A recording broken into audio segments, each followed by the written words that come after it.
விஸ்வ பிரமா எல்லாம் கேட்டுக்கோடா. பத்திரப்பதிவு சாராயம் ஆகிற மாதிரி உட்காந்து விற்கான்.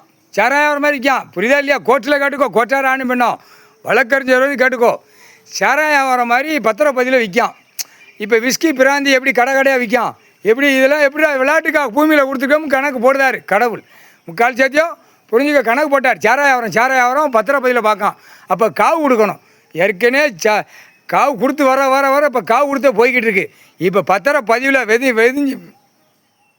பதிஞ்சு கொடுக்குறோம், வாங்குறோம், ஓடுறோம், ஆடுறோம், கூவ மாதிரி கிடமா ஒவ்வொரு பத்திரப்பதியில் இப்போ கல்யாண முகூர்த்தமா ஏண்டா கல்யாண முகூர்த்தமே கோர்ட்டில் பதியாமல் நீ வெளியில் தப்பு செஞ்சு வச்சுருக்க. கோர்ட்டில் நீதிமன்றத்தில் பதியணும். அது யாராக இருந்தாலும் சரிதான், யாராக இருந்தாலும் சரிதான்.